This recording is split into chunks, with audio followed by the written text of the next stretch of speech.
देखो theory of income and theory of equilibrium of income determination. तो income कब equilibrium determine होता है, ये बात ये चैप्टर कर रहा है। मेनली तुम लोगों को अगर याद दिलाएं तो तुम्हारे क्लास 12 का एग्रीगेट डिमांड वाला chapter, aggregate demand equal to aggregate supply वाला चैप्टर है। बस इसको थोड़ा और आगे लेके जाएगा ये लोग, इसमें केंसियन मॉडल घुसाएगा, वो सब का बात होगा। तो देखो सबसे पहले हम बोलते हैं कि इस चैप्टर का दो मेन फंक्शन है, एक का कंजम्पशन फंक्शन, एक है सेविंग फंक्शन। कंजम्पशन फंक्शन मतलब तुम अपने इनकम का कितना पार्ट कंज्यूम करते हो, अपने इनकम का यानी वाई का कितना पार्ट कंज्यूम करते हो। तो इनकम के हिसाब से जब कंजम्पशन अप डाउन हो उसको बोलते हैं कंजम्पशन फंक्शन। तो इनकम बढ़ेगा तो कंजम्पशन बढ़ेगा, इनकम घटेगा तो कंजम्पशन घटेगा, तो इसको बोलते हैं कंजम्पशन फंक्शन। तो एग्जाम में अगर पूछ ले what do you mean by consumption function, क्या बोलोगे? Positive relation between consumption and income. If income increases consumption also increase, but if पहले क्या लिखा, income increase consumption also increase, but नहीं होना था यहाँ पे, तो ये सिंबल से समझाना था। कंजम्पशन इंक्रीज अगर कंजम्पशन हो रहा है तो इनकम भी बढ़ रहा है, और अगर इनकम घट रहा है तो कंजम्पशन भी घट रहा है। लेकिन हाँ सर यहाँ पर ठीक ही था। एक बात ध्यान रखने लायक है कि इनकम के बढ़ने का स्पीड हमेशा ज्यादा होगा कंजम्पशन के बढ़ने से। तो एग्जाम में लिख क्या होगे, C is equal to function of Y. Consumption function अगर पूछेगा तो बोलोगे इसका मतलब क्या, रिलेशन बताना किसके किसके बीच में, कंजम्पशन और इनकम के बीच में। कंजम्पशन बढ़े, इनकम बढ़े तो कंजम्पशन बढ़ेगा, इनकम घटे तो कंजम्पशन घटेगा। But increase in consumption is always less than increase in income. ये बात ये डायग्राम से समझाओगी कि जब हम 0 रुपया कमा रहे हैं, मेरा कुछ तो खर्चा हो रहा है, जैसे मेरा इनकम बढ़ना चालू होगा हम उस इनकम का भी कुछ पार्ट कंज्यूम करेंगे। लेकिन अभी लाइन बोले थे कंजम्पशन का बढ़ने का स्पीड इनकम से कम होता है। ये देखो अगर इनकम 45 डिग्री एंगल पे बढ़ रहा है बट कंजम्पशन उस एंगल से नहीं बढ़ रहा है, कंजम्पशन के बढ़ने का स्पीड स्लो है। ये सी का लाइन, ये वाई का लाइन।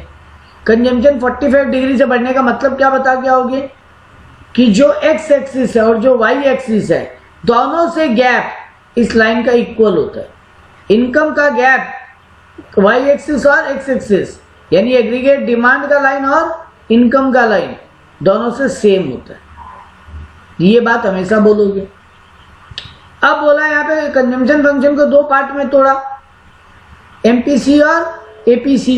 एपीसी का मतलब क्या है, average propensity to consume. Propensity word का मतलब क्या है, रेशियो। प्रोपेंसिटी वर्ड का मतलब होता है रेशियो। तो देखो हम यहाँ पे एपीसी का मतलब लिखा, APC means average propensity to consume of aggregate income. तुम अपने इनकम का कितना पार्ट एवरेजली कंज्यूम कर लेते हो। अगर हम 100 रुपया कमा रहे हैं और हम बोलते हैं 60% खर्चा कर दे रहे हैं, मतलब 100 रुपया कमा रहे हैं तो 60 रुपया खर्चा कर दे रहे हैं, तो मेरा एमपीसी क्या है 0.6।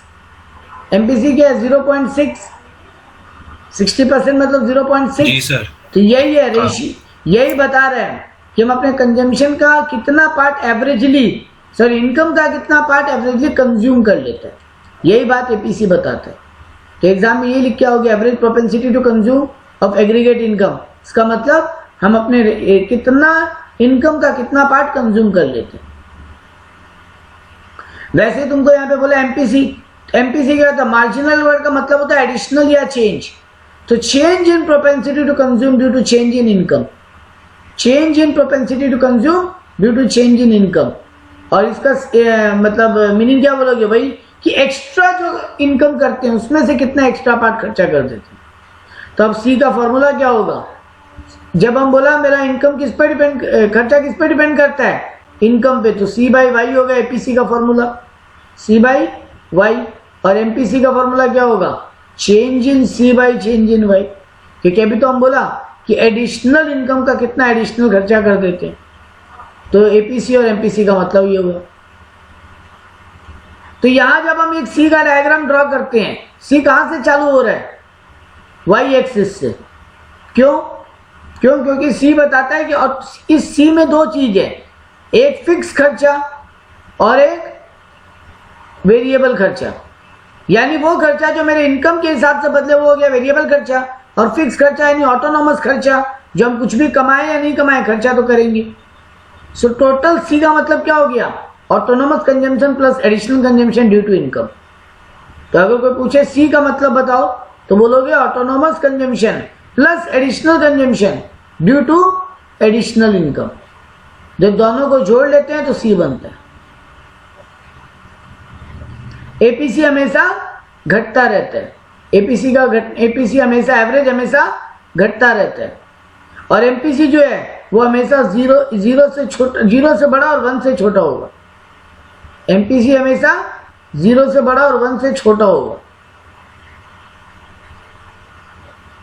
और एपीसी प्लस, अच्छा अभी एपीएस नहीं बताया तो वहां नहीं जा रहा है। तो ये मेरा एमपीसी और एपीसी के बारे में बात करता हूं। क्या क्या बात बोला? एपीसी का मतलब बोला, एपीसी हमेशा डायग्रामेटिकली घटता रहेगा ये बोला, एवरेज खर्चा हमेशा घटता चला जाएगा।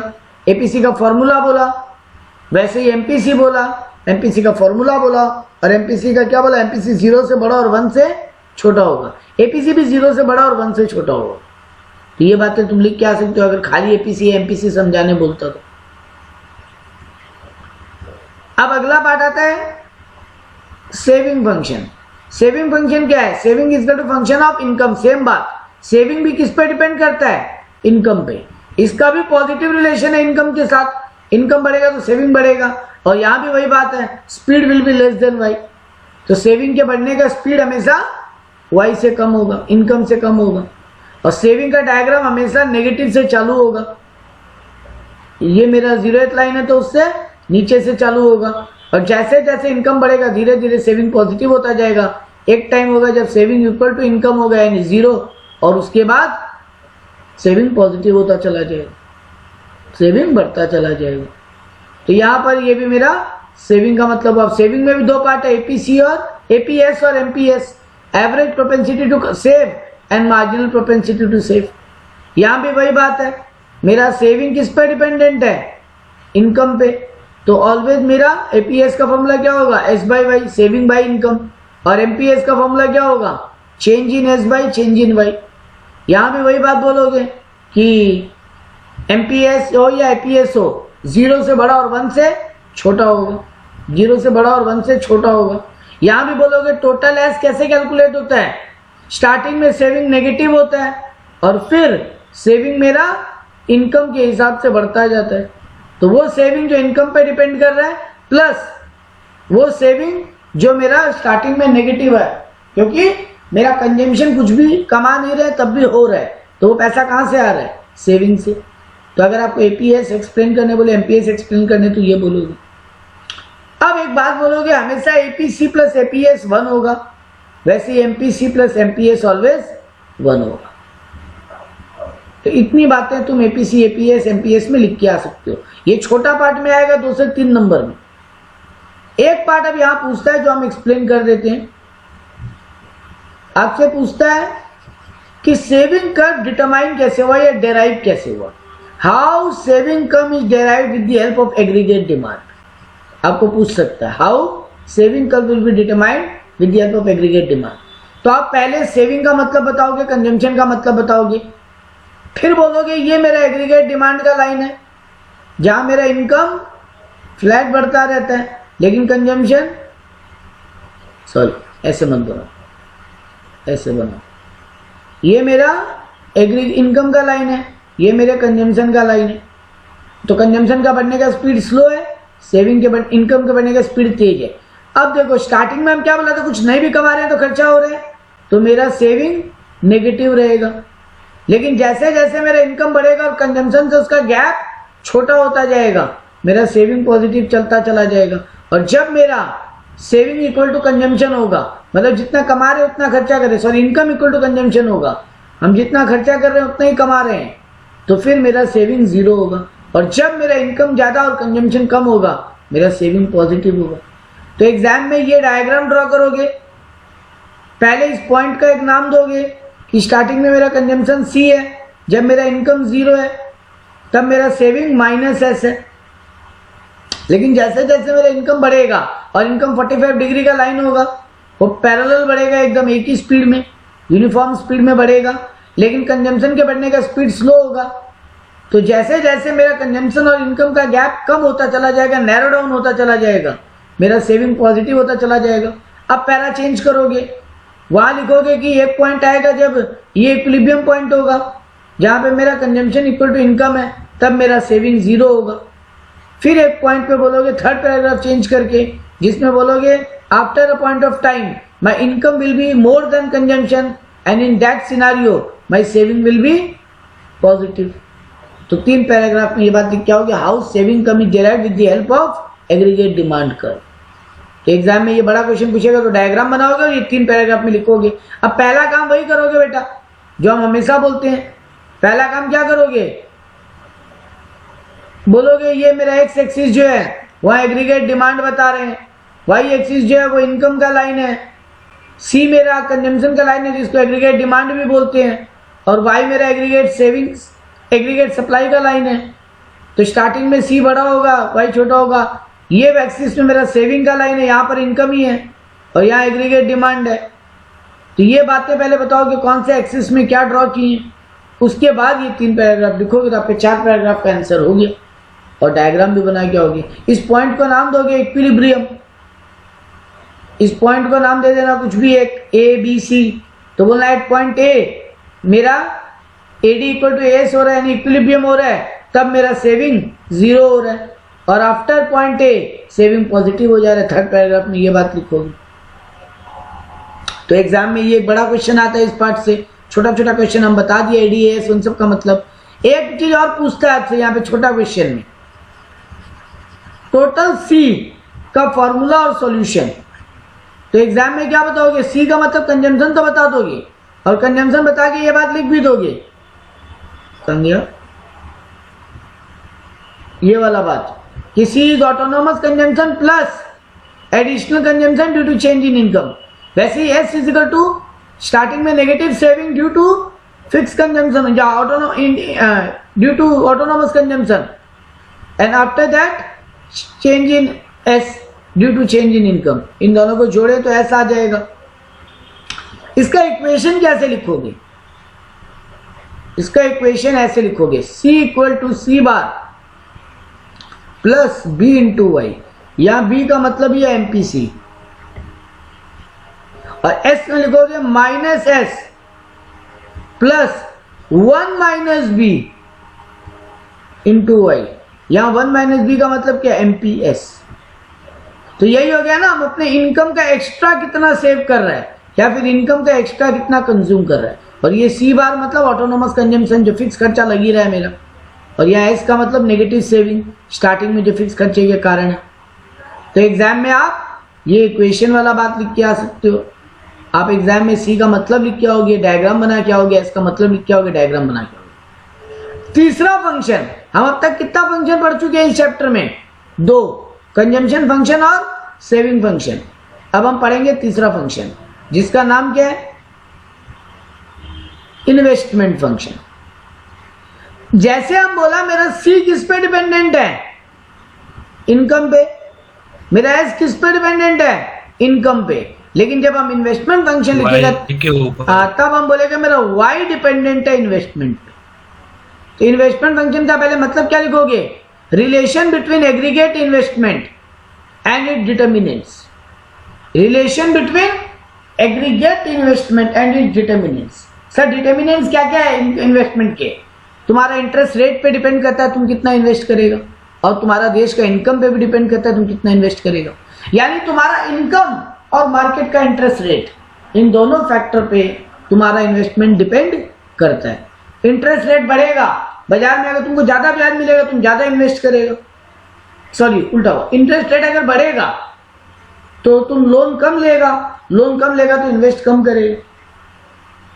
लेकिन तुम्हारा इनकम बढ़ेगा, यानी इनकम के साथ पॉजिटिव रिलेशनशिप है इन्वेस्टमेंट का, और इंटरेस्ट रेट के साथ नेगेटिव रिलेशनशिप है। Investment which remain independent of NI. अब बोलोगे इन्वेस्टमेंट 2 टाइप का है, ऑटोनोमस इन्वेस्टमेंट और इंड्यूस्ड इन्वेस्टमेंट। एग्जाम में अगर इन्वेस्टमेंट फंक्शन एक्सप्लेन करने आता है तो पहले तो ये मीनिंग लिखोगे कि relationship between investment function is relationship between aggregate investment and it determinants. There are 2 determinants, interest rate, national income. अब बोलोगे इन्वेस्टमेंट फंक्शन 2 टाइप का है या इन्वेस्टमेंट 2 टाइप का है, इंड्यूस्ड इन्वेस्टमेंट और इंडिपेंडेंट इन्वेस्टमेंट। इंडिपेंडेंट इन्वेस्टमेंट किसको बोलेंगे, जो मेरे नेशनल इनकम पे डिपेंडेंट नहीं है। which remain independent of NI is autonomous investment. Sorry, autonomous investment किसको बोलेंगे? जो मेरे इनकम पे डिपेंडेंट नहीं है, हम कमाए या नहीं कमाए वो इन्वेस्टमेंट तो हो गई। जैसे LIC का आपको प्रीमियम तो भरना ही पड़ेगा एक बार पॉलिसी ले ली है तो, बट शेयर मार्केट में तभी पैसा लगाएंगे जब इस महीना और कमाई आए। बट इस साल अगर कमाई कम भी आए ज्यादा भी आए, मेरे को कुछ फिक्स इन्वेस्टमेंट करनी पड़ेंगे, जैसे LIC का प्रीमियम भरना। तो ये मेरा वो ऑटोनोमस इन्वेस्टमेंट फिक्स लाइन की तरह चल रहा है, जो इनकम पे डिपेंडेंट नहीं है, घटता बढ़ता नहीं है। और ये हो गया इंड्यूस्ड इन्वेस्टमेंट, जो मेरे इनकम पे डिपेंडेंट है। इनकम बढ़ेगा तो ये बढ़ेगा, इनकम घटेगा तो ये घटेगा। तो मेरे प्रॉफिट पे, इंटरेस्ट रेट पे, इन सब पे डिपेंड करता है इन्वेस्टमेंट, वो बोलेंगे इंड्यूस्ड इन्वेस्टमेंट। और ऑटोनोमस इन्वेस्टमेंट मतलब मेरे विल पे है, मेरी इच्छा पे, हम जब करना चाहें करेंगे, तब नहीं करेंगे। तो एग्जाम में 3 क्वेश्चन अब तक हम लोग पूरा पढ़ लिए, इनफैक्ट 4 क्वेश्चन पढ़ लिए। APC, MPC, APS, MPS, इसको तुम 2 क्वेश्चन मानो। तीसरा क्वेश्चन तुम पढ़ा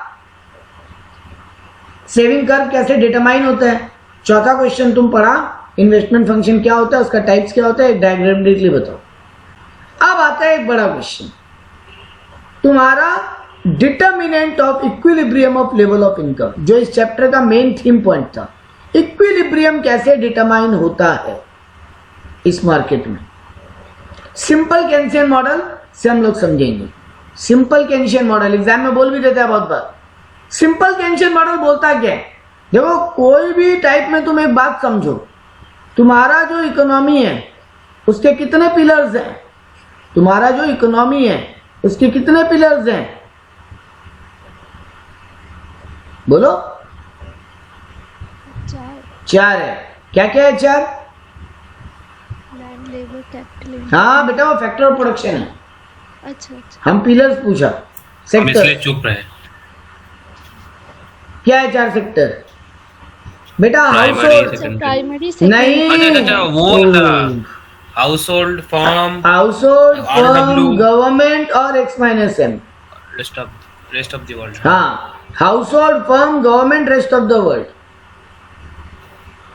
हाउस होल्ड को अपने C से डिटरमाइन करते हैं, C यानी कंज्यूमर का कंजम्पशन। फर्म को हम लोग इन्वेस्टमेंट से डिटरमाइन करते हैं, क्योंकि बिजनेसमैन इन्वेस्ट करता है, खर्चा नहीं करता, वो अपना पैसा रिकवर कर लेता है मार्केट से। G माने गवर्नमेंट ही रहता है, और X-M को हम लोग X-M ही बोलते हैं, या तुम लोग नेट इंपोर्ट भी नेट एक्सपोर्ट भी बोल सकते हैं इसको। तो 4 सेक्टर हैं या 4 मॉडल हैं तुम्हारे इकोनॉमी के, 4 पिलर हैं तुम्हारे इकोनॉमी के। अपने यहाँ पे जब सिंपल केंशियन मॉडल बोलते हैं, यानी C+I का बात करते हैं, केवल एक बार गवर्नमेंट फैक्टर कांस्टेंट रहेगा, यानी गवर्नमेंट का जो एक्सपेंडिचर है इकोनॉमी में, मान के चल रहे हैं कि वो फिक्स है, बार बार बदलेगा नहीं, यह है ही नहीं, एक बार साइलेंट है वो। वैसे ही एक्सपोर्ट माइनस इंपोर्ट भी एक बार मान के चल रहे हैं कि साइलेंट है। तो आपको एग्जाम में सिंपल केंशियन मॉडल से इक्विलिब्रियम डिटरमाइन करने बोलेगा, ये आएगा बड़ा क्वेश्चन। तो अपने को यहाँ पे C+I के मॉडल से समझाना है, चारों से नहीं। तो देखो यहाँ पे हम क्या बोला, पहले हम बोला कि मेरा मान के चल रहा इकोनॉमी 2 सेक्टर मॉडल है। इन एग्जाम हम 2 सेक्टर मॉडल ही मान के चल रहे हैं। पहला, जिसका मीनिंग क्या है, income equal to S+I। Income equal to S+I मतलब saving plus investment. 3 sector model जब हम बोलेंगे तब क्या बोलेंगे? आपका वो ऐड हो जाएगा, गवर्नमेंट ऐड हो जाएगा। तो पहला वाला में C+I था, 2 सेक्टर इकोनॉमी में C+I था, 3 सेक्टर मॉडल में C+I प्लस G हो जाएगा, और 4 सेक्टर मॉडल में C+I plus G plus X-M हो जाएगा। हम इन दोनों के आगे कट क्यों लगाए? क्योंकि आपको ये एक्सप्लेन नहीं करना, आपको एक्सप्लेन करना है सिंपल केंशियन मॉडल। सिंपल में आता है केवल 2 सेक्टर मॉडल। तो अब आओ 2 सेक्टर मॉडल से एक्सप्लेन करते हैं। तो यहाँ पर 2 अप्रोच से इसको एक्सप्लेन किया जा सकता है। या तो माने इनकम इक्वल टू एक्सपेंडिचर, आपको एग्जाम में बोल देगा कौन से मॉडल से एक्सप्लेन करना है। पहले हम कौन सा मॉडल पकड़ रहे हैं? National income equal to national expenditure. देश जितना कमा रहा है उतना ही खर्चा कर रहा है, ये इक्विलिब्रियम हो सकता है। या फिर देश जितना सेव कर रहा है उतना इन्वेस्ट कर दे रहा है। S equal to I, saving equal to investment. तो पहले मीनिंग बताओगे एग्जाम में, फिर एजम्पशन लिखोगे, फिर ये डायग्राम को एक्सप्लेन कर दोगे। लिखना क्या है पहले वो बता दिया, मीनिंग, एजम्पशन, डायग्राम को एक्सप्लेन। मीनिंग क्या है, in two sector model national income equal to national expenditure यानी C plus I, sorry national expenditure equal to national income. National income का मतलब क्या है, C plus I. As people will either consume or invest, यानी तुम घर का तिजोरी में कोई पैसा नहीं रख रहे, तुम जितना कमा रहे पूरा इकोनॉमी में इन्वेस्ट कर दे रहे। तो एग्जाम में पहले तो मीनिंग लिखोगे इस अप्रोच का कि in two sector model we are assuming that national expenditure equal to national income, यानी aggregate demand equal to aggregate supply बोल सकता है ना इस बात को, क्योंकि नेशनल एक्सपेंडिचर का मतलब ही होता है एग्रीगेट डिमांड और नेशनल इनकम का मतलब ही होता है aggregate supply. As people will either consume or invest, so equilibrium is जब Y equal to C plus I होगा, income equal to C plus I होगा। तो हम क्या एज्यूम कर रहे हैं कि मेरा national income equal to national expenditure है, इस मॉडल को हमको एक्सप्लेन करना है। तो पहले हम एजम्पशन क्या ले लिया, देखो ये मॉडल कौन दिया था, मिस्टर केंशियन। हाँ। कहां का इकोनॉमिक्स था वो, अमेरिका। तो वो पहला तो एजम्पशन तो अमेरिका के हिसाब से लिया, क्योंकि वो वहां के मार्केट के लिए लिख रहा था, वो वहीं के मार्केट को ऑब्जर्व कर रहा था कि advanced income, advance economy capitalist in nature, ये मान के चल रहा था इकोनॉमी एडवांस्ड है और कैपिटलिस्ट नेचर का है। तो ये दोनों ही फीचर किसके इकोनॉमी के हैं, अमेरिकन, क्योंकि वो लोग डेवलप्ड है यानी एडवांस इकोनॉमी है और कैपिटलिस्ट इकोनॉमी फॉलो करता है। और क्या एजम्पशन लिया, अनएम्प्लॉयमेंट और अंडर एम्प्लॉयमेंट नहीं है वहां पे, perfect employment of all the resources है। सेकेंड एजम्पशन क्या लिया, यहां जी और एक्सप्लेनेशन साइलेंट है ना, तो देखो सेकेंड और थर्ड एग्जाम्पशन भी वही है। नो क्लोज इकोनॉमी यानी एक्सपोर्ट इंपोर्ट नहीं होता और नो गवर्नमेंट इंटरफेरेंस, मतलब यहां गवर्नमेंट इन्वॉल्व नहीं है। तो तीन एजम्पशन क्या लिख दोगे कि इकोनॉमी एडवांस्ड है और कैपिटलिस्ट नेचर का है, जहां पे अंडर एम्प्लॉयमेंट या अनएम्प्लॉयमेंट नहीं है, नो गवर्नमेंट इंटरफेरेंस है, क्लोज्ड इकोनॉमी है, प्राइस लेवल कांस्टेंट है, मतलब इन्फ्लेशन अप डाउन नहीं हो रहा है, C इक्वल टू F5 वाला इक्वेशन लेके चल रहे हैं और MPC 0 से बड़ा है और 1 से छोटा है, MPC 0 से बड़ा है और 1 से छोटा है।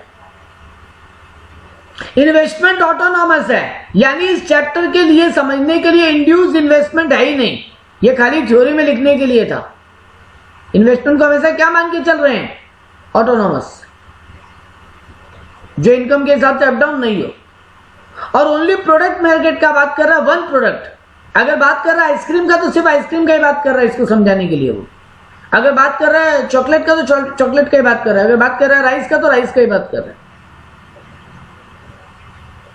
तो क्या क्या एजम्पशन लिखे, एडवांस और कैपिटलिस्ट इकोनॉमी है, गवर्नमेंट इंटरवेंशन है नहीं, इकोनॉमिक क्लोज इकोनॉमी है, महंगाई कांस्टेंट है यानी प्राइस लेवल कांस्टेंट है, C इक्वल टू F5 और MPC 0 से बड़ा और 1 से छोटा है, इन्वेस्टमेंट ऑटोनॉमस है और सिर्फ वन प्रोडक्ट मार्केट है।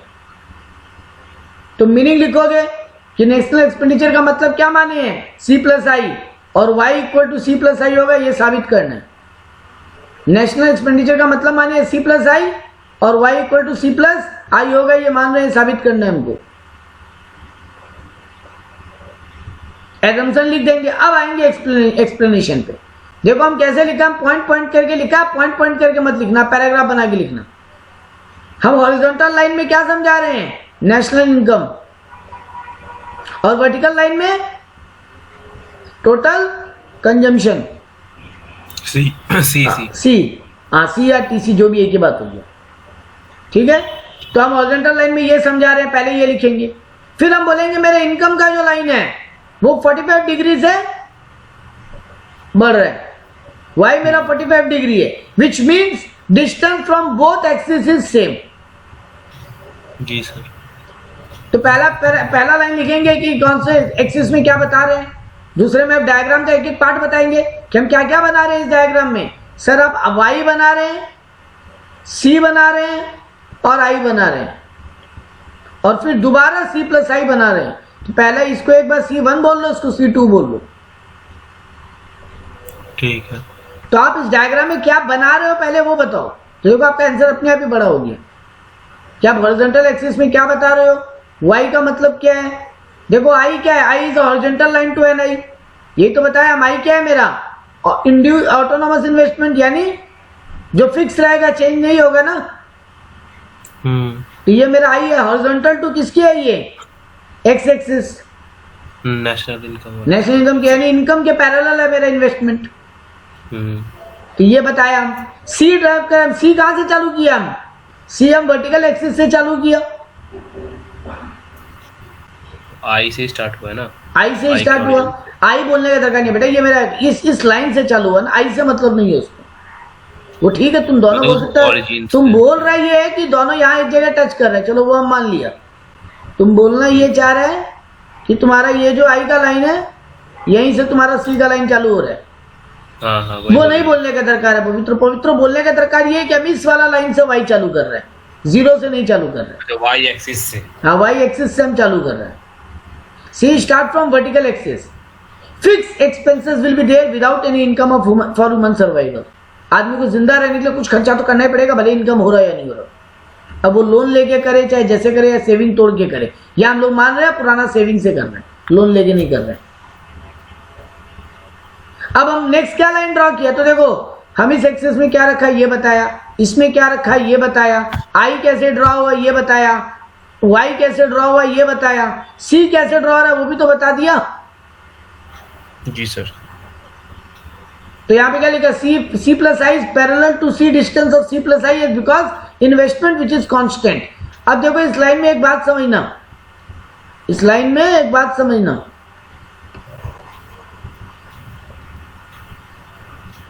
सी मेरा बढ़ने का जो स्पीड है वो आई से एकदम पैरेलल ही होता चला जा रहा है, अल्टीमेटली पैरेलल होता जा रहा है, क्योंकि सी प्लस आई होता है ना ये। सॉरी एक मिनट आई कहां से, हाँ नहीं इस लाइन में आएगा, ऊपर वाला लाइन में बताना था ना। ये देखो ये जो हम ये वाला लाइन एक्सप्लेन कर दिया, ये वाला लाइन बता दिया, वाई एक्सिस एक्स एक्सिस में क्या रखा, वाई एक्सिस में क्या रखा बता दिया, इनकम का लाइन कैसे बढ़ा है बता दिया। अब हम बताएंगे कि एक और लाइन ड्रॉ किया, क्योंकि अब हम क्या मान रहे हैं, मेरे इकोनॉमी, मेरा जो इनकम का हम यूज कहां कर रहे हैं, या तो कंजम्पशन या इन्वेस्टमेंट। जी सर। अब इन दोनों को जोड़ के एक नया लाइन ड्रॉ किया, सी प्लस आई, जो कि मेरा पैरेलल है सी के साथ, क्योंकि इन दोनों लाइन में जो गैप है वो किसका फिगर का गैप है, इन्वेस्टमेंट का। हम 100 रुपया कमा रहा था, 80 खर्चा कर रहा था, 20 इन्वेस्ट कर रहा था। अब हम 120 रुपया कमा रहे हैं, हम 100 खर्चा कर रहे हैं, 20 इन्वेस्ट कर रहे हैं। तो यानी जो 120 है और 100 है, इन दोनों में गैप क्या चीज का, इस 20 का ही तो इन्वेस्टमेंट। हाँ, यानी वो इन्वेस्टमेंट का गैप है। तो हम यही लिखा अगला लाइन कि C plus I is parallel to C, distance of C plus I is because of investment which is constant. तो ये लिख दिया। अब हम क्या सर एक बात बताइए, 100 और 120 जो आप बोले वो तो चेंज इन इनकम हो जाएगा ना। हाँ तो वही तो बोल रहे हैं, मेरा जो एक्स्ट्रा से मेरा जब भी एक्स्ट्रा मेरा सी प्लस आई जब भी हो रहा है, इसका गैप तो हमेशा आई का ही हो रहा है ना। वही चीज तो समझा रहे हैं। अब नेक्स्ट, अब लास्ट लाइन, तुमको 2 लाइन लिखना और तुम्हारा आंसर खत्म है। अब आएगा रीजन। तो रीजन में देखो हम पहले क्या लिखा, हम लिखा C plus I cuts Y at the point E. C plus I Y को कहां काट रहा है, यहां पे, रुको, हाँ, सी प्लस आई वाई को कहां काट रहा है, यहाँ पे, यहाँ पर इनकम और सी प्लस आई का। हाँ, ये मेरा इनकम का लाइन चल रहा था, ये मेरे सी प्लस आई का लाइन चल रहा था, यहाँ काट रहे हैं, तो ये मेरे इनकम लाइन ड्रॉ कर रहे हैं, दोनों को टच करें तो यही बात हम यहाँ पे लिखा कि सी प्लस आई जहां कट करेगा वही इक्विलिब्रियम पॉइंट होगा, क्योंकि मेरा Y equal to C plus I होना चाहिए, यही तो जस्टिफाई करना है मेरे को। तो ये सी प्लस आई का लाइन जहां वाई को टच करे वही मेरा इक्वल पॉइंट होगा, यानी इक्विलिब्रियम। सर क्यों, क्योंकि देखो OY का जो डिस्टेंस है, OY का जो डिस्टेंस है वही मेरा EY का भी डिस्टेंस है। ये जो डिस्टेंस और ये जो डिस्टेंस है, ये जो डिस्टेंस और ये जो डिस्टेंस, ये मेरा इक्विलिब्रियम पॉइंट है। ई वाई का जो डिस्टेंस है और ओ वाई का जो डिस्टेंस है वो सेम होगा, इसीलिए इक्वल होगा। और ये क्यों सेम होगा? क्योंकि मेरा वाई का लाइन जो है वो 45 डिग्री पे है, तो इसीलिए मेरा ये इक्विलिब्रियम पॉइंट हो। खत्म बात। एक लाइन हम ना यहां लिखा है, लेकिन हमको इसको ऊपर लिखना था जहां हम सी का लाइन बनाया, वो बताए थे कि सी मेरा बढ़ता रहेगा जैसे जैसे मेरा वाई बढ़ेगा, लेकिन सी के बढ़ने का स्पीड वाई के बढ़ने के स्पीड से कम होगा। ये बात भी हमको एक्सप्लेनेशन में लिखना है। तो हमको एक्सप्लेनेशन में क्या क्या लिखना है?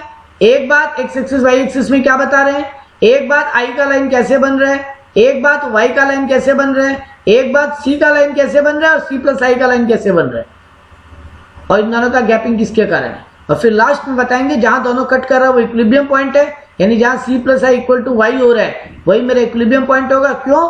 क्योंकि ओ वाई का गैप और ई वाई का गैप सेम है। और ये सेम क्यों है? क्योंकि मेरा वाई का लाइन 45 डिग्री पे चल रहा है। ये बात हमको लिखना है। अब इसका बुराई लिखना है। सबसे पहला बुराई क्या? ये मान रहा है फुल एम्प्लॉयमेंट है। क्या पूरे दुनिया में कहीं ये पॉसिबल है क्या? ये हो ही नहीं सकता। नहीं, ये सबसे बड़ा मिथ है। तो देखो हम पहला ये लिखा, full employment is a myth. और कांस्टेंट प्राइस लेवल, महंगाई भी क्या मान के चल रहा था ये असम्पशन में, प्राइस लेवल क्या होगा? कांस्टेंट। क्या दुनिया में ये पॉसिबल है कि महंगाई कांस्टेंट रहे? नहीं। तो ये सबसे बड़ा इसका लिमिटेशन था। दूसरा बुरा limitation, did not analyse money supply. ये सिर्फ प्रोडक्ट मार्केट का बात कर रहा है, मनी मार्केट का बात ही नहीं कर रहा है।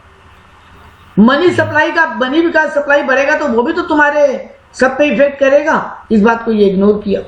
तो did not analyse money supply increase, it only focus on investment, saving and income.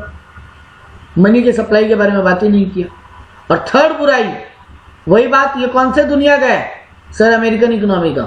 तो ये डेवलप्ड नेशन पे तो अप्लाई हो जाएगा इसका थ्योरी, लेकिन इसका थ्योरी डेवलपिंग और अंडर डेवलपिंग नेशंस के लिए काम ही नहीं करेगी। ये assumption, ये इसका लिमिटेशन लिख के आना। तो एग्जाम में अगर तुमको बोले इक्विलिब्रियम पॉइंट बताओ टू सेक्टर मॉडल पे, तो डायग्राम बनाओ, इसका एजम्पशन लिखो, पहले मीनिंग लिख लो कि नेशनल एक्सपेंडिचर मतलब सी प्लस आई होता है, और हमको जस्टिफाई करना कि Y equal to C plus I होता है, तभी इक्विलिब्रियम होगा। अब फिर उसका एजम्पशन लिखो, एक्सप्लेनेशन लिखो और लिमिटेशन लिखो। अब अगर बोलता है S equal to I approach से समझाओ, हम बोला था दो अप्रोच है। तो एस इक्वल टू आई का मतलब क्या था? Planned saving equal to planned investment. हम जितना प्लानिंग किए थे सेव करने का, हम उतना ही इन्वेस्ट करेंगे। अगर ऐसा होता है तो मेरा इकोनॉमी इक्विलिब्रियम पे होगा। तो फिर वही बात, मीनिंग लिखिए कि इक्विलिब्रियम कब होगा? जब मेरे देश का सेविंग इक्वल टू इन्वेस्टमेंट होगा। एजम्पशन में पहला 4 एजम्पशन सेम है। क्या क्या था पहला 4 एजम्पशन? सेविंग्स होगा आपका, capitalist economy, capitalist economy, advance economy, full employment, no government interference, close economy, और प्राइस लेवल कांस्टेंट। ये चारों सेम है। हाँ, यहाँ पर C equal to F I है और एमपीसी है, बताए तो यहाँ पर क्या आ जाएगा? यहाँ पे चौथा 5वां एजम्पशन आ जाएगा सेविंग इक्वल टू, क्योंकि तुम सेविंग अप्रोच से समझा रहे हो। और वहां पे एमपीसी था, यहाँ एमपीएस आ जाएगा। तो एमपीएस 0 से बड़ा होगा, 1 से छोटा होगा। फिर छठा, फिर दोनों लास्ट का एजम्पशन सेम। यहाँ का लास्ट एजम्पशन था इन्वेस्टमेंट ऑटोनोमस होगा और सिर्फ प्रोडक्ट मार्केट का बात होगा, यानी वन प्रोडक्ट का बात होगा, मनी मार्केट का बात नहीं होगा। तो यहाँ भी वही दो एजम्पशन। तो सभी एजम्पशन सेम है, बस वहां C is equal to F I, C is the function of income बोला था, ये S is the function of income बोल दो। एमपीसी 0 से बड़ा 1 से छोटा था, या एमपीएस को कर दो। एक्सप्लेनेशन लिखते समय भी भाई पहले बोलो हॉरिजॉन्टल एक्सिस में बताए कि एनआई का लाइन, वर्टिकल एक्सिस में बताए सेविंग। सेविंग बढ़ेगा, इनकम बढ़ेगा, जैसे जैसे सेविंग गिरेगा इनकम गिरेगा। उल्टा बोलना था, सॉरी। इनकम बढ़ेगा तो सेविंग बढ़ेगा, इनकम गिरेगा तो सेविंग गिरेगा, जिसके कारण एस का लाइन हमेशा क्या है?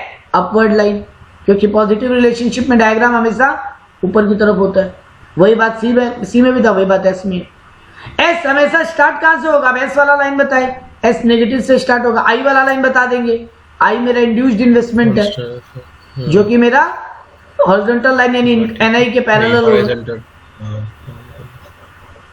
एस मेरा स्टार्ट होगा नेगेटिव से, क्योंकि स्टार्टिंग में एक्सपेंसेस है और इनकम नहीं है। कंजम्पशन ज्यादा इनकम से। कंजम्पशन है ही नहीं, इनकम है ही नहीं, कंजम्पशन है खाली। स्टार्टिंग में ये मतलब एस फैक्टर से हो रहा है ना। हाँ। सॉरी। सेविंग कर कट्स, अभी यहाँ देखो ये आई के लाइन को कहाँ काट रहा है, यहाँ देखो इनकम का लाइन ड्रॉ नहीं किया है, हम यहाँ इन्वेस्टमेंट और सेविंग का रिश्ता बता रहे हैं। तो हम बोलेगा जहां पे मेरा आई और एस को कट करेगा, दोनों एक दूसरे को कट करेंगे, वो मेरा इक्विलिब्रियम पॉइंट होगा। यानी ओ वाई और इस पॉइंट को अगर इक्विलिब्रियम बोले इक्वल टू ई वाई, जहां मेरा O Y equal to E Y हो रहा है, इसीलिए मेरा इक्विलिब्रियम पॉइंट कहलाएगा। ये लिमिटेशन तीनों सेम है कि ये बहुत बड़ा मिथ है कि फुल एम्प्लॉयमेंट होगा। जितना पढ़ा इसका उल्टा पढ़ेंगे अब। हाँ, तुम बोलोगे फुल एम्प्लॉयमेंट मिथ है, फुल एम्प्लॉयमेंट मिथ है, तुम बोलोगे ये मनी सप्लाई का बात ही नहीं करता, और ये सिर्फ डेवलप नेशन का बात करता है, डेवलपिंग और अंडर डेवलप नेशन का बात ही नहीं करता। अब एग्जाम में 2-3 और क्वेश्चन आते हैं। एक क्वेश्चन आता है पैराडॉक्स ऑफ थ्रिफ्ट, उल्टा होता है पूरा सबका। एक बात समझना, तुम अब तक ये बोल रहा था कि अगर तुम्हारा सेविंग बढ़े तो देश का जीडीपी यानी इनकम बढ़ता है, इंक्रीज होगा। अब तक यही पढ़े थे अपने इकोनॉमिक्स में, क्लासिकल इकोनॉमिक्स यही बोलता था। लेकिन पैराडॉक्स ऑफ थ्रिफ्ट बोलता है कि जरूरी नहीं है सेविंग बढ़ने से देश का जीडीपी यानी इनकम बढ़े, ऐसा भी हो सकता है कि सेविंग बढ़े तो देश का जीडीपी गिर जाए, और ये कैसे होगा वो समझाया अभी। तो पैराडॉक्स ऑफ थ्रिफ्ट अगर लिखने आ जाए एग्जाम में, पैराडॉक्स ऑफ थ्रिफ्ट बोलता क्या है, it is against the classical economy which says that saving income GDP will increase, saving increases GDP will increase, it says that it might happen that increase in saving by all, सब कोई अगर saving करने चालू कर दे तो देश का GDP गिर जाएगा, क्योंकि इनकम ही कोई नहीं करेगा ना। ठीक नहीं इनकम कर रहा है, हाँ एक्सपेंस कोई नहीं करेगा, ये पॉइंट नहीं करेगा। एग्जैक्टली।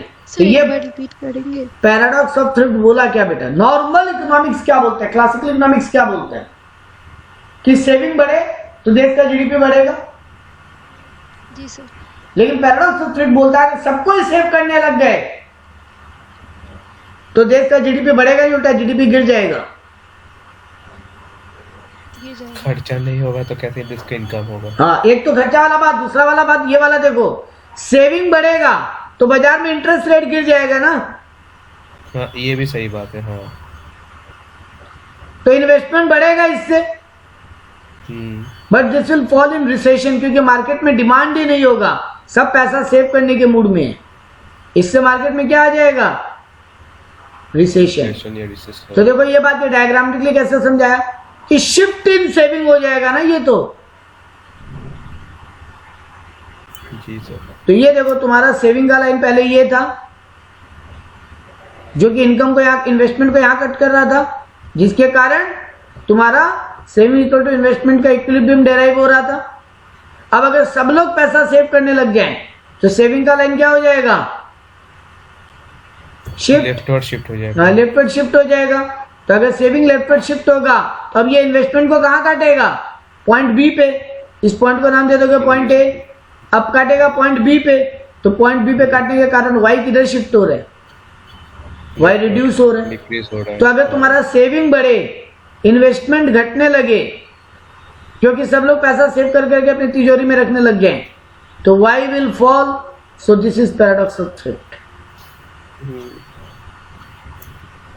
ठीक है, मेरा एक बात यहाँ बोलना गलत हुआ, यहाँ पे पहले बोलना था कि सेविंग बढ़ेगा, इंटरेस्ट गिरेगा तो इन्वेस्टमेंट बढ़ेगा,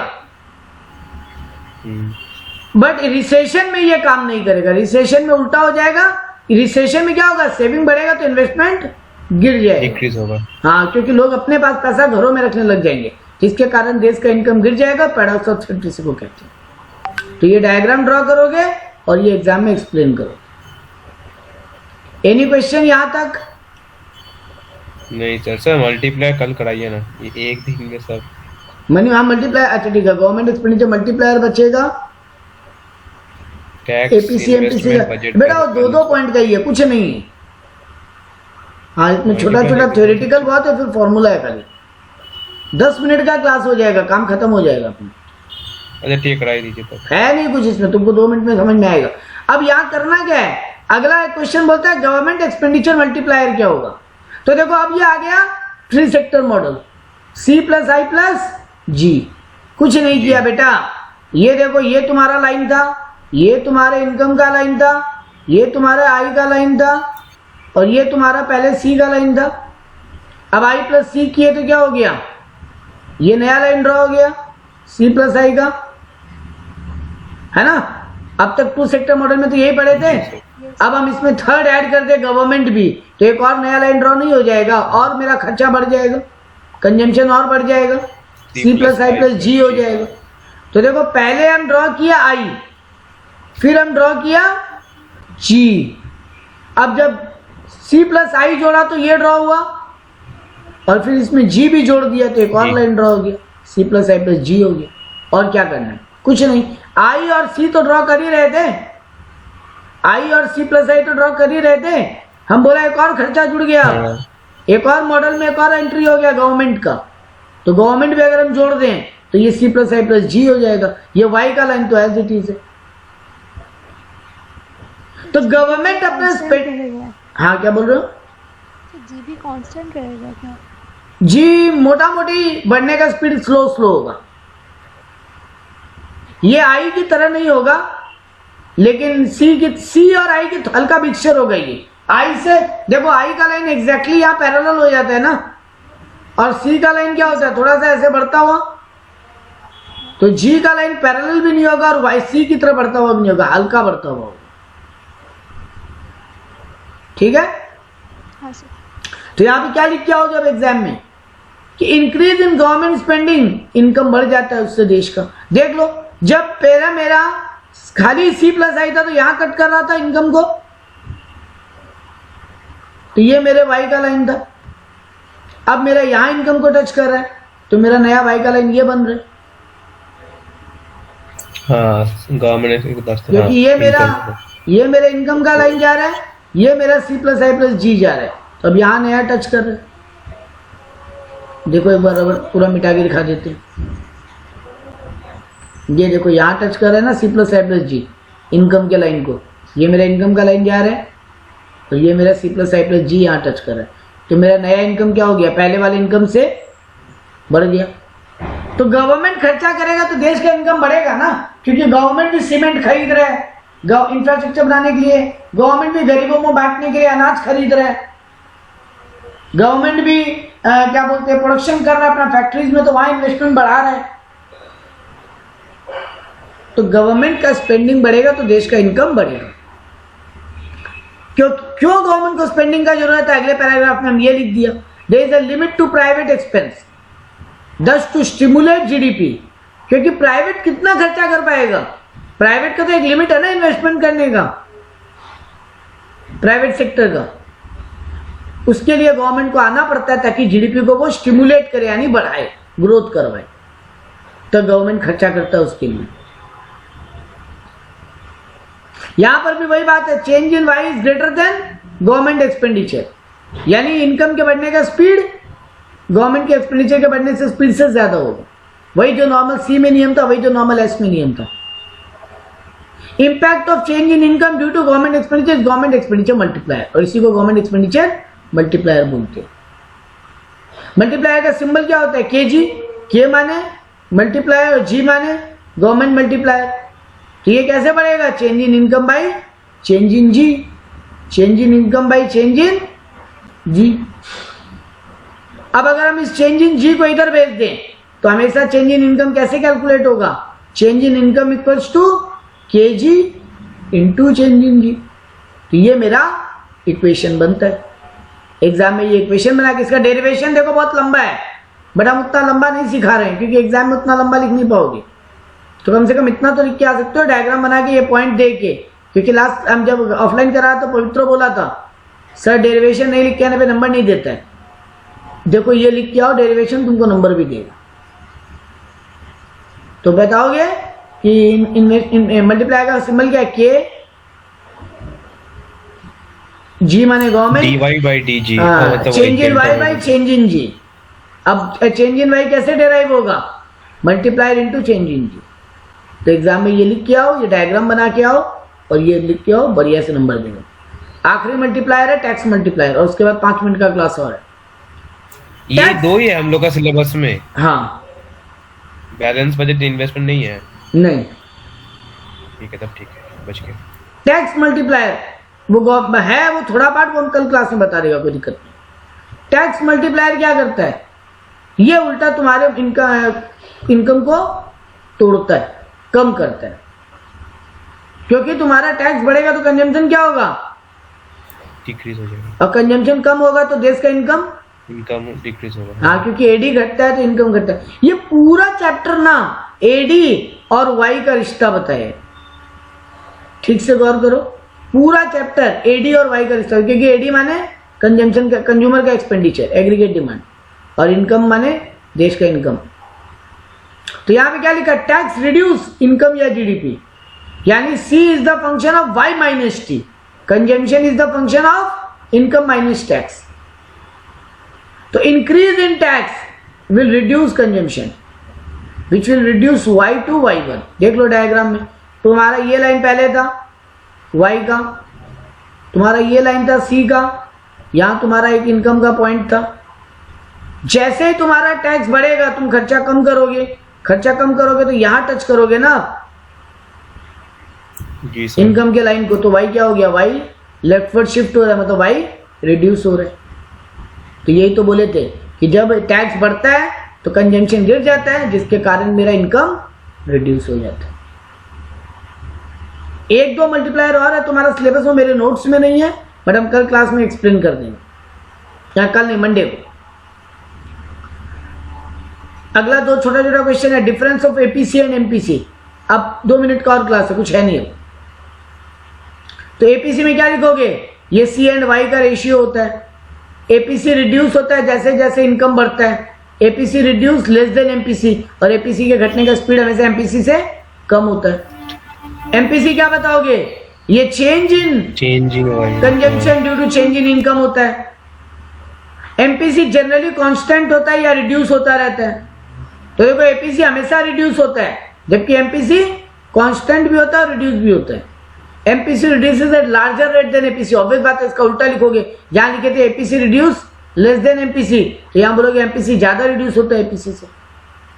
इन शॉर्ट रन हमेशा एपीसी ग्रेटर देन एमपीसी होता है, लेकिन लॉन्ग रन में दोनों इक्वल होता है। तो ये लिख के आओगे इनका डिफरेंस बिटवीन। नॉमिनल इन्वेस्टमेंट और रियल इन्वेस्टमेंट क्या होता है, एक छोटा सा टॉपिक है। नॉमिनल का मतलब होता है आज के दिन करंट प्राइस को बेस मानो, तो बताओ तुम्हारे देश का इन्वेस्टमेंट कितना है। और रियल बोलता है कोई एक पर्टिकुलर ईयर को बेस मानो और फिर बताओ तुम्हारे देश का, यानी कांस्टेंट प्राइस को बेस मानो, फिर बताओ तुम्हारे देश का इन्वेस्टमेंट कितना है। और यही है रियल इन्वेस्टमेंट। इसको एक तरीके से बोलना सुनते हो, परचेजिंग, जैसे रियल एक्सपेंडिचर जब बोलते हैं तो हम बोलते हैं परचेजिंग पावर। रियल जीडीपी जब बोलते हैं मतलब परचेजिंग पावर, यहां बोलोगे इन्वेस्टमेंट का पावर। तो देखो रियल इन्वेस्टमेंट का फॉर्मूला क्या होता है, नॉमिनल इन्वेस्टमेंट बाई महंगाई, यानी प्राइस लेवल। अब अगर मानो ना तुम्हारे देश में महंगाई अभी डबल है, तो तुम अगर 1000 रुपया इन्वेस्ट भी करते हो, लेकिन तुम्हारा एक्चुअल फायदा कितना का हो रहा है, 500 रुपया का। क्योंकि अगर महंगाई डबल है तो फॉर्मूला ये हुआ ना, तुम नॉमिनल मतलब आज के दिन करंट प्राइस पे कितना इन्वेस्ट कर रहे हो, और कांस्टेंट प्राइस यानी रियल, तो रियल निकालोगे कैसे, महंगाई से डिवाइड कर दोगे नॉमिनल को, तो तुम्हारा आंसर आ रहा है 500। तो यानी तुम्हारा इनकम या तुम्हारा इन्वेस्टमेंट पावर कम हो रहा है जैसे जैसे महंगाई बढ़ रहा है। अब एग्जाम में पूछ लेता है ग्रॉस इन्वेस्टमेंट क्या होता है और नेट इन्वेस्टमेंट क्या होता है। बोलोगे ग्रॉस इन्वेस्टमेंट वो फिगर है जिसमें डेप्री माइनस नहीं हुआ, और नेट इन्वेस्टमेंट उसको बोलते हैं ग्रॉस इन्वेस्टमेंट माइनस डेप्रिसिएशन। यही बात लैंग्वेज में भी लिख के आना है, यही बात लैंग्वेज में भी लिख के आना है। Gross investment means total investment of a country in a particular year excluding depreciation. Sorry, including depreciation.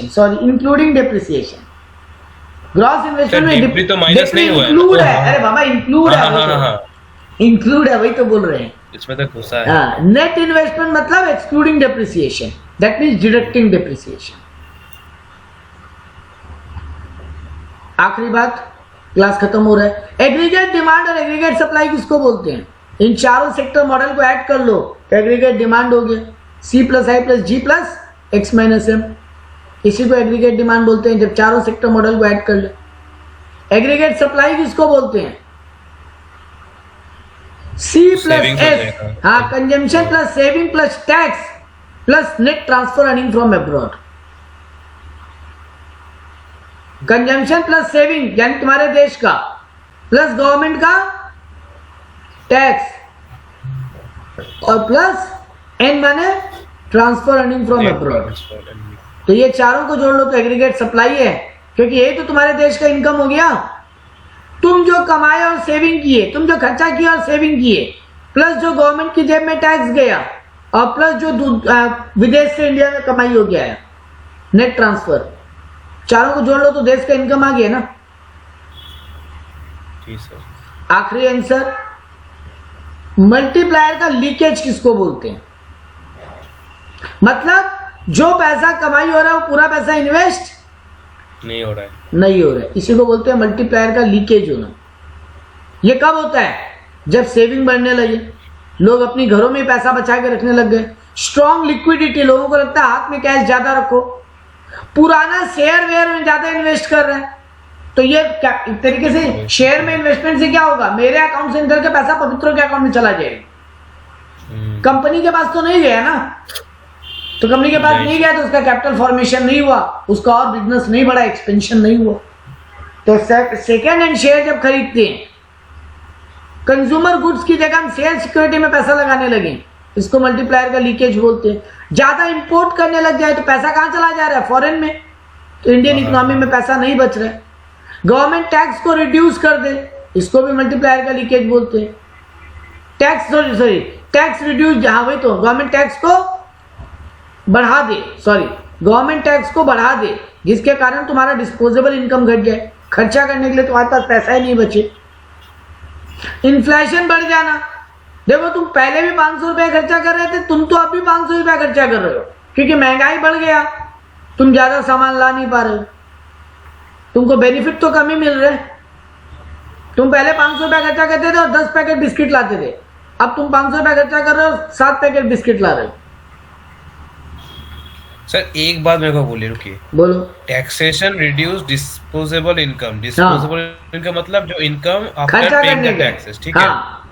तो टैक्स अगर घट गया तो डिस्पोजेबल इनकम तो बढ़ जाएगा ना। टैक्स नहीं, उल्टा, अरे टैक्स का रिडक्शन नहीं बोल रहे हैं हम बोल रहे हैं टैक्स डिस्पोजेबल इनकम को कम कर देते हैं। ओ, टैक्सेशन रिड्यूसेस डिस्पोजेबल इनकम। अच्छा हाँ। हम जब टैक्स रिड्यूस हो गया, अच्छा नहीं, taxation reduce disposable income.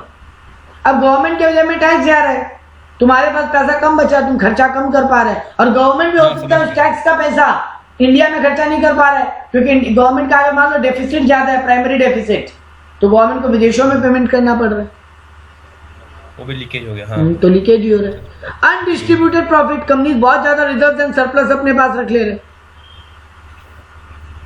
Retain कर रहा है, उसको इन्वेस्ट नहीं कर रहा है, मान लो बिजनेस में एक बार, तो ये सब के कारण इन्वेस्टमेंट का लीकेज होता है। फॉर्मूलाज बताएं, देखो क्या क्या फॉर्मूला इस चैप्टर में काम का है। Aggregate demand equal to C plus I होता है, एग्रीगेट सप्लाई का मतलब सी प्लस एस होता है, क्योंकि देखो तुम जो खर्चा और इन्वेस्ट करते हो वही तो तुम्हारा एक्सपेंडिचर होता है, और तुम जो कंजम्पशन करते हो, जो पैसा सेविंग करके बैंकों में रखते हो, वही बिजनेसमैन के लिए एग्रीगेट सप्लाई होता है। एपीसी का फॉर्मूला सी प्लस वाई होता है, एपीएस का फॉर्मूला एस बाई वाई होता है, एमपीसी का formula change in C by change in Y, MPS का formula change in S by change in Y. C का इक्वेशन क्या होता है, टोटल सी कैसे निकलता है, सी बार प्लस बी माने एमपीसी और वाई माने इनकम। वैसे एस तो एस माइनस एस होगा, 1 माइनस बी लिखा हम यहाँ पे, क्योंकि देखो MPC plus MPS equal to 1 होता है, तो एमपीसी का मतलब क्या हुआ, एमपीएस का मतलब क्या हुआ, 1 माइनस एमपीसी। तो अभी एमपीसी का मतलब क्या लिखे थे, बी तो लिखे थे, तो 1 माइनस बी लिख सकते हैं एमपीएस का मतलब। तो देखो यहाँ पे 1 माइनस बी लिखा, तो S equal to minus S plus 1 minus B into Y.